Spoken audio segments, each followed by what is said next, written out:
गुरुर्ब्रह्मा गुरुर्विष्णुर्गुरुर्देवो महेश्वरः गुरुः साक्षात् परब्रह्म तस्मै श्रीगुरवे नमः।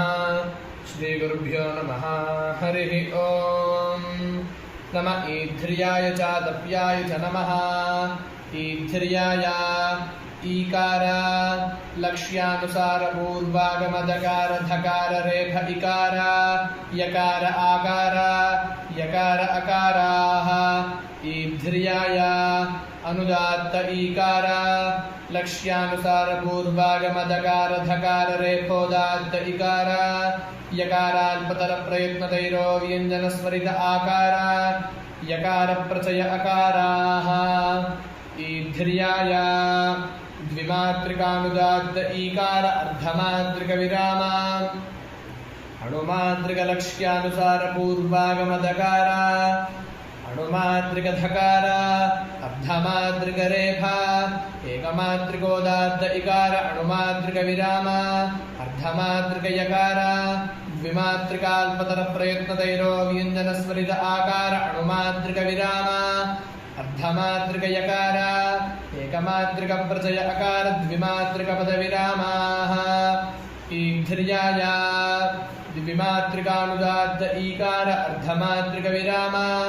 पूर्वांगभूताणुमात्रिक लक्ष्यानुसार पूर्वागमदकार परांगभूताणुमात्रिक धकार परांगभूतार्धमात्रिक रेफा एकमात्रिकोदात्त इकार अणुमात्रिक विराम परांगभूतार्धमात्रिक यकार द्विमात्रिकाल्पतर प्रयत्नतैरो व्यञ्जनस्वरित आकार अणुमात्रिक विराम परांगभूतार्धमात्रिक यकार एकमात्रिक प्रचय अकार द्विमात्रिक पद विरामाः। ईध्र्याय संवृतकण्ठोत्थित संवाराख्य बाह्य प्रयत्न सहित नादध्वनिजनित कंठसहित तालस्थानाच्युपसंहृतोष्ठकल्प जिह्वा मध्यकर्ण विवृत प्रयत्न द्विमात्रिका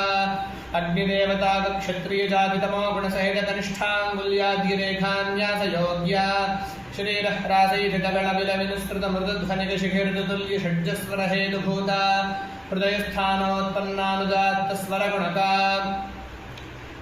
अग्निदेवता का ब्राह्मण जाति दीर्घ संज्ञिक ईकार अर्धमात्रिक विराम संवृतकण्ठोत्थित संवार घोषाल्प प्राणाख्य बाह्य प्रयत्न सहित नादध्वनिजनित उत्तरदन्तमूलाधो भागस्थान जिह्वाग्रकर्ण स्पृष्ट प्रयत्नाणुमात्रिक पूर्वांगभूता भूमिदेवता का क्षत्रिय जाति तृतीय स्पर्श संज्ञिक लक्ष्यानुसार पूर्वागमदकार मध्यकण्ठोत्थित संवार घोष महाप्राणाख्य बाह्य प्रयत्न सहित हकार ध्वनिजनित उत्तरदन्तमूलाधो भागस्थान जिह्वाग्रकर्णेशन्यूनादि स्पृष्ट प्रयत्नाणुमात्रिक परांगभूता चंद्रदेवता का क्षत्रिय जाति चतुर्थ स्पर्श संज्ञिक धकार संवृतकण्ठोत्थित संवार घोषाल्प प्राणाख्य बाह्य प्रयत्न सहित नादध्वनिजनित उत्तरदन्तमूल प्रत्यग्भागस्थान जिह्वाग्रमध्यकर्णेश स्पृष्ट प्रयत्नार्धमात्रिक परांगभूता अग्निदेवता का वैश्यजात्यन्तस्था संज्ञिक रेखा संवृतकण्ठोत्थित संवाराख्य बाह्य प्रयत्न सहित नादध्वनिजनित तालुस्थानाच्युपसंहृतोष्ठकल्प जिह्वा मध्यकर्ण विवृत प्रयत्नेकमात्रिका भूमिदेवता का ब्राह्मण जाति सत्वगुण सहित तर्जन्यंगुलि मध्य रेखान्यास योग्या शरीरायामश्लक्ष्मी कृतगण विल विनिसृत परुषध्वनिकाचार्यतुल्य गांधार स्वर हेतुभूता मूर्धस्थानोत्पन्नोदात्त स्वर गुणका अग्निदेवता का ब्राह्मण जाति ह्रस्व संज्ञिक इकार अणुमात्रिक विराम संवृतकण्ठोत्थित संवार घोषाल्प प्राणाख्य बाह्य प्रयत्न सहित नादध्वनिजनित तालुस्थान जिह्वा मध्य पार्श्वभागकर्णेश स्पृष्ट प्रयत्नार्धमात्रिक परांगभूता वायुदेवता का वैश्यजात्यन्तस्था संज्ञिक यकार संवृतकण्ठोत्थित संवाराख्य बाह्य प्रयत्न सहित नादध्वनिजनित अतिव्यस्तकल्पहनोस्थान तथा भूतोष्ठकर्ण विवृत प्रयत्न द्विमात्रिका चंद्रदेवता का वैश्यजाति रजोगुण सहितानामिकांगुल्यन्त्य रेखान्यास योग्या उच्चैष्ठ्वनैचैष्ठ्वधर्मद्वयसमाहृति जनित तदाश्रय विजातीया